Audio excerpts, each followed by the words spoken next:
हाँ हाँ चलो। सो नेक्स्ट 8.1 के बाद हम देखते हैं 8.3 आ गया, 2 कहाँ है, ये रहा। Okay 8.2 numerical. तो देखो शायद बुक में तुम सॉल्यूशन देखोगे तो अरे यार इतना छोटा है, but the important thing is you have to understand it. Okay भले यही सॉल्यूशन कि इतना सॉल्यूशन मतलब भले ही न्यूमेरिकल इतना छोटा लगे, अंडरस्टैंडिंग इंपॉर्टेंट है। ओके तुम लिखने के टाइम पे ऐसा नहीं है तुम इतना लिख के आ जाना, तुम्हें जितना पता है सब कुछ लिखना। ये 3-4 मार्क में पूछ ले और तुम इतना लिखोगे तो मार्क्स नहीं मिलेंगे। क्यों सर, ये तो एनसीईआरटी में उतना ही लिखा है बट वहां पे मार्क्स नहीं बताया ना कि कितना तो वो पूछेंगे उसके हिसाब से कंटेंट होना चाहिए। फिर कहीं पर एनसीईआरटी में बहुत लंबा आंसर हो और उन्होंने पूछ लिया 1 या 2 मार्क्स में, तो फिर उतना लंबा लिखने की भी जरूरत नहीं है, फिर तुम उसको छोटा कंक्लूजन टाइप लिख दो। Okay so that time you have to, हाँ अगर ज्यादा दिमाग नहीं यूज करना है और टाइम है, तुम्हारी स्पीड है, लिख दो, छाप ही दो, जितना पता हो उतना लिख ही दो। भले ही थोड़ा ज्यादा लिखोगे तो you are at benefit, but disadvantage क्या है, टाइम देख लेना सही से, छूटना नहीं चाहिए। हमारा कुछ आता हो और छूट जाए वैसा नहीं होना चाहिए। बाकी लिख दो थोड़ा ज्यादा, थोड़ी स्पीड बढ़ा दो, थोड़े हैंडराइटिंग पीछे से खराब होंगे चलेगा। पहले 4-5 पेज में एकदम मस्त टिकटॉक लगना चाहिए पेपर, उसके बाद थोड़ा हो जाएगा तो चलेगा। सेक्शन स्टार्ट करो तब थोड़ा बहुत नीट एंड क्लीन होना चाहिए। कोई भी नया सेक्शन स्टार्ट करो तो फिर स्पीड ऑटोमेटिकली तुम बढ़ाओ। ओके क्यों बढ़ाओ, क्योंकि मतलब ऑटोमेटिकली बढ़ भी जाएगी, क्योंकि तुम आ जाएगी ना, एक स्पीड आ जाएगी। ओके जो आता हो वो सबसे पहले लिखते जाओ, नहीं आता है तो जगह छोड़नी हो तो छोड़ते जाओ, कोई बात नहीं, लास्ट में देख लेंगे। और लास्ट में 5-10 मिनट बाकी हो तो जो लिखा हुआ है, जगह है, आता है तो लिख दो, नहीं आता तो वहां पे लाइन कर दो। तो वो फिर ऐसा ना सोचे कि ये खाली क्यों रखा हुआ है, लाइन कर दो तो समझ जाएंगे कि भाई नहीं आता, जगह छोड़ी थी लेकिन नहीं हुआ कुछ। आता है वो तब टक टक टक टक टक टक 1.5-2 घंटे में पूरा खत्म कर दो। फिर याद करने वाला जो था, हाँ याद करना है वो याद करो, लिखो, और लास्ट के 10 मिनट्स में जो लिख पाए वो लिख पाए, ना लिख पाए यार ऐसा कोई छूट गया थियरी, वहां पे सिर्फ डैश लगा दो, खाली जगह नहीं दिखनी चाहिए, तो उनको पता चल जाए कि अच्छा ये नहीं लिखा है।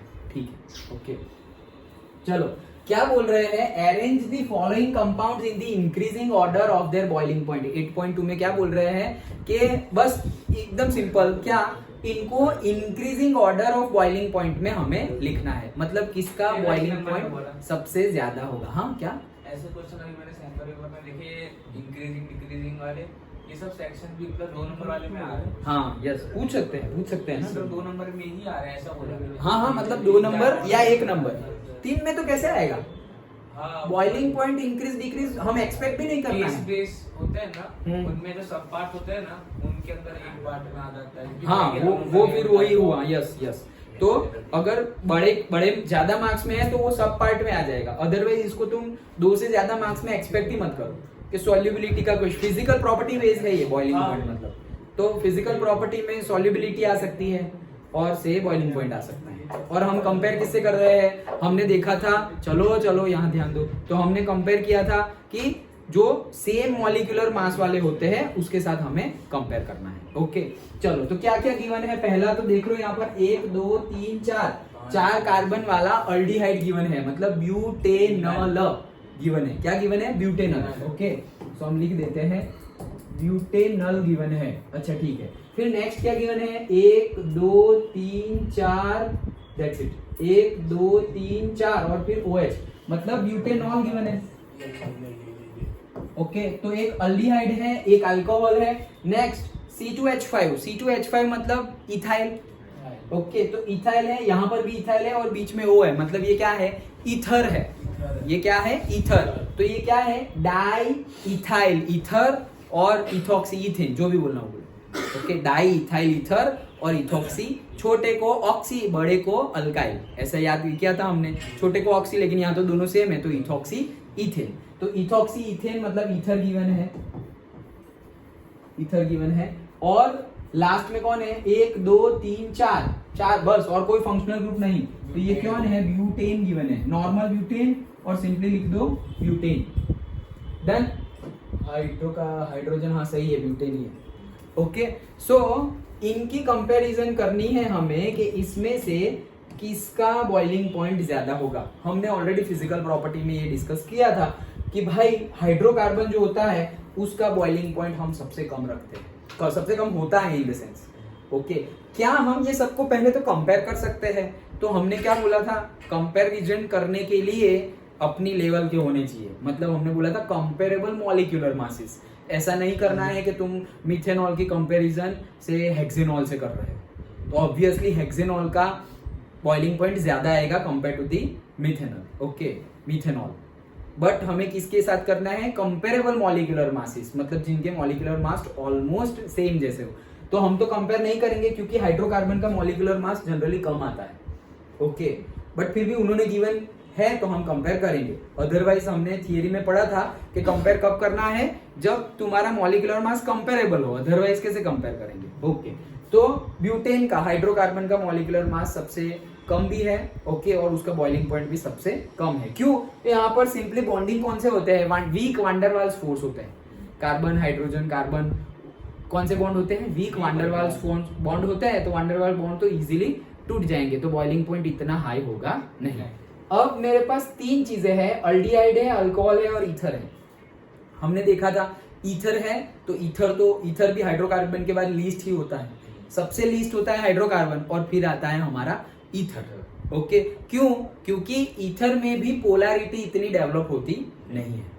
डेवलप होती है, ऐसा नहीं बोल सकते कि नहीं डेवलप होती, डेवलप तो होती है, लेकिन जो हम कीटोन में, अल्डिहाइड में देखते हैं पोलैरिटी, ऑक्सीजन और कार्बन बॉन्ड होता है, तो ऑक्सीजन मोर इलेक्ट्रोनेगेटिव देन दी कार्बन, तो वो पोलैरिटी की वजह से पोलर बॉन्ड हो जाता है, और वो ज्यादा, उनका बॉन्डिंग ज्यादा होने की वजह से, स्टेबिलिटी ज्यादा होने की वजह से उनके बॉइलिंग पॉइंट हायर जाते हैं। और यहाँ पर ऐसा कोई पोलैरिटी क्रिएट हो रही नहीं है। पोलैरिटी क्रिएट होती है, लेकिन वो जितनी होती थी अल्डिहाइड कीटोन में उतनी नहीं होती है, ओके। सो ईथर आएगा हमारा नेक्स्ट, तो सबसे कम आएगा हमारा हाइड्रोकार्बन, फिर आएगा हमारा ether, then alcohol and aldehyde. तो हमें पता ही है कि अल्कोहल में तो हाइड्रोजन बॉन्ड होता है, तो उसका तो सबसे ज्यादा होगा। अल्कोहल में तो हाइड्रोजन बॉन्ड होता है, तो उसका बॉइलिंग पॉइंट तो क्या होगा, सबसे ज्यादा। और हाँ, अल्डिहाइड है, तो अल्डिहाइड में पोलैरिटी क्रिएट होगी, तो वहां पर स्टेबिलिटी की वजह से बॉइलिंग पॉइंट हायर जाएगा, लेकिन अल्कोहल जितना हायर जाएगा नहीं, ओके। तो ईथर से भी ज्यादा कौन आ जाएगा, अल्डिहाइड, लेकिन अल्कोहल तो हमारा सबसे ही ज्यादा होगा। क्यों? क्योंकि वहां पे प्योर हाइड्रोजन बॉन्डिंग होती है। Done, okay. तो सीक्वेंस क्या बना हमारा, सबसे कम ब्यूटेन, ऐसे ही बन गया नहीं, ये बीच में एक्सेप्शन है, तो ये पहला, ये 1 नंबर, फिर ये 2 नंबर, फिर ये अल्डिहाइड 3 नंबर, और लास्ट में अल्कोहल प्योर हाइड्रोजन बॉन्डिंग वाला है, तो बॉइलिंग पॉइंट बहुत ही हायर जाएगा। सिंपल है, ओके। तो इंक्रीजिंग ऑर्डर में रखना था, तो हमने सबसे पहले इसको रखा, फिर इसको, और साइन कौन सी लगाओगे, ऐसे लगाओगे, पहले ये पहले हाइड्रोकार्बन, फिर ईथर, फिर तो मतलब लेस देन वाली साइन लगाओगे, लिखोगे तब, तो ये सबसे कम हुआ ना, ओके। बुक का आंसर भी देख लेते हैं। The molecular masses of this compounds are in the range of 72 to 74। गलत बात है पहली, क्या यहाँ लास्ट वाला हाइड्रोकार्बन है, उसका मॉलिक्यूलर मास इन लोग के जितना नहीं होगा। हाइड्रोकार्बन और ब्यूटेनॉल, इसका मॉलिक्यूलर मास अराउंड 58 जितना होता है। कितना? 58। तो तुम चेंज कर देना, ये 72 to 74 इन लोगों का हो सकता है, हाइड्रोकार्बन का नहीं होगा। तो यहाँ पर एक एडिशनल सेंटेंस तुम लिख लेना, क्या हाइड्रोकार्बन और वो भी ब्यूटेन अगर होगा तो उसका 58 है, मुझे याद है तब तक 58 जैसा होता है, अप्रोक्सीमेट बता रहा हूँ, लेकिन 58 के आसपास ही है। किसका? ब्यूटेन का। देखो ऐसे ही पता चल गया, यू कैन नॉट कंपेयर। अगर सेम रेंज में होते, कंपेरेबल मॉलिक्यूलर मास, तब कंपेयर कर सकते, ये तो है ही नहीं, तो तुम कंपेयर कर सकते नहीं। लेकिन फिर भी मैंने बोला ना कि यहाँ किया हुआ है, दिया हुआ है, तो हम कंपेयर करेंगे, ओके। लेकिन यहाँ पर तुम लिखना इन तीनों का 72 to 74 और ब्यूटेन का कितना 58, एडिशनल सेंटेंस लिख देना तुम, ओके, याद रह जाए, बुक में भी लिख लेना। Since only butane one all molecule are associated due to extensive intermolecular hydrogen bonding, therefore the boiling point of butane one all would be the highest. Yes, alcohol pure hydrogen bonding तो highest होगा, वही हमने भी discuss किया।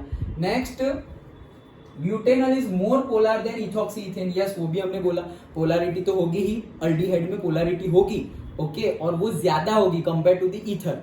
Ether में भी होगी, हमने डिस्कस किया ईथर में भी होगी, लेकिन उतनी ज्यादा नहीं होगी जितनी अल्डिहाइड और कीटोन में होती है। कीटोन तो यहाँ एक्चुअल में है नहीं, लेकिन अल्डिहाइड और कीटोन में जो पोलैरिटी होती है उतनी ज्यादा ईथर में होती नहीं है। सो अल्डिहाइड और कीटोन के बॉइलिंग पॉइंट्स उससे ज्यादा है, किससे?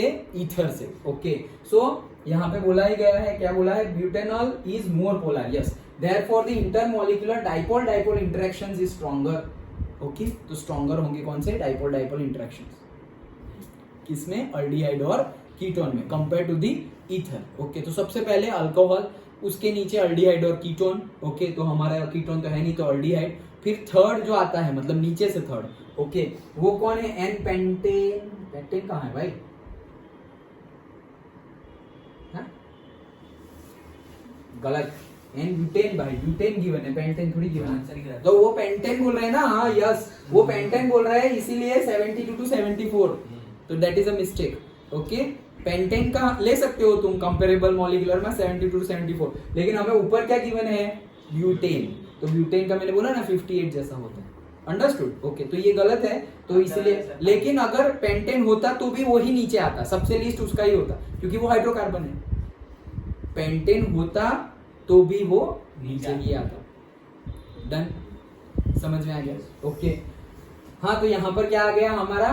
ब्यूटेन। हाँ, तो ब्यूटेन मॉलिक्यूल्स है वो only week van der Waals force, जो हमने डिस्कस किया। हेंस इंक्रीजिंग ऑर्डर क्या होता है हमारा? Hydrocarbon, ether, then aldehyde and then last में अल्कोहल। ओके, पक्का समझ में आ गया? Sure?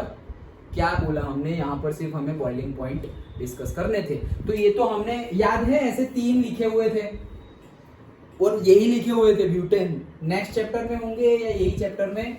I am not able to recall, but पढ़े हैं हमने, अभी अभी पढ़े हैं फिजिकल प्रॉपर्टी में, और उसमें पेंटेन था शायद। लास्ट चैप्टर में पढ़ेंगे ना, क्योंकि अल्डिहाइड, अल्कोहल और ईथर तीनों उसमें ही आते थे।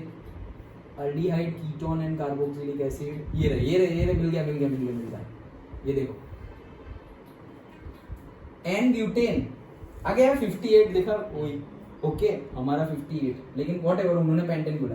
तो एन ब्यूटेन का बॉइलिंग पॉइंट कितना है? 273। ये मिथॉक्सी छोड़ो, प्रोपेनॉल, लेकिन हमारा ब्यूटेनॉल तो वो नहीं है, लेकिन maybe in the last chapter we have seen that comparison. But देखो ये 58 आया ना, और बॉइलिंग पॉइंट कितना है ब्यूटेन का? 273, मतलब 0 डिग्री सेल्सियस। अंडरस्टूड? हमें पढ़ा हुआ ही है, जो हाइड्रोकार्बन होते हैं वो 1 2 3 4 वो तो एटमॉस्फेयर टेम्परेचर पे गैसियस फॉर्म में होते हैं। 0 डिग्री है तो एटमॉस्फेयर पे गैसियस फॉर्म में ही होंगे ना, पहले 4। ओके, फिर 5 से लेकर 17 18 16 17 तक वो लिक्विड होते हैं, और उसके बाद गैसेस। ओके, हाइड्रोकार्बन की बात है। तो ये जो कंपैरिजन है फिजिकल प्रॉपर्टी की, सेम कंपैरिजन हमने मे बी इसके पहले वाले चैप्टर में डिस्कस की थी, और at that time we have discuss. फिर भी मैं एक बार देख लेता हूँ कि हमने यहाँ तो डिस्कस नहीं की। ओके, स्ट्रक्चर कार्बोक्सिलिक एसिड नहीं, तो यहाँ तो डिस्कस नहीं की है। Okay, but may be last chapter में हमने डिस्कस की थी, ऐसे ही 3 कंपैरिजन गिवन थी, और उसमें भी ब्यूटेन था। समझ में आ गया? न्यूमेरिकल समझ में आ गया? डन? ओके, चलो, तो ये था सेकंड